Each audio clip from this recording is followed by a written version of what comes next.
Apakah boleh berhutang kepada orang yang berpenghasilan dari uang haram?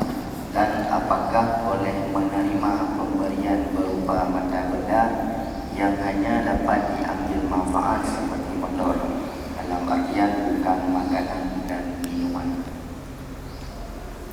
Yang pertanyaan mengarah kepada satu macam perbuatan yang sering dapegah secara umum, katanya tidak menglah umum.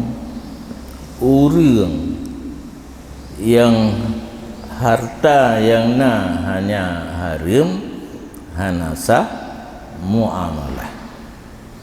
Yang umum kan? Muamalah itamang sadakah, hadiah, hibah, pubuyanan. Orang yang halal dan haram selama hana dipegah yang dijuknya hasil dari yang haram boleh, tapi subhat.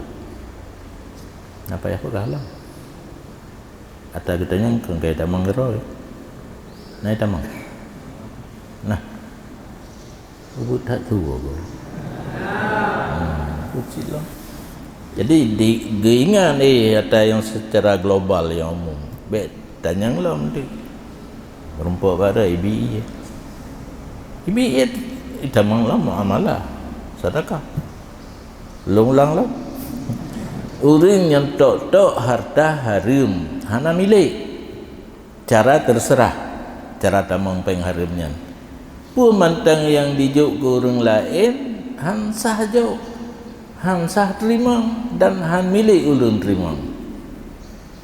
Menyona halal haram hartaji tekedi dijuk berangkapunan manteng hanai pegah nyawa ta haram boleh terima, tapi subhan.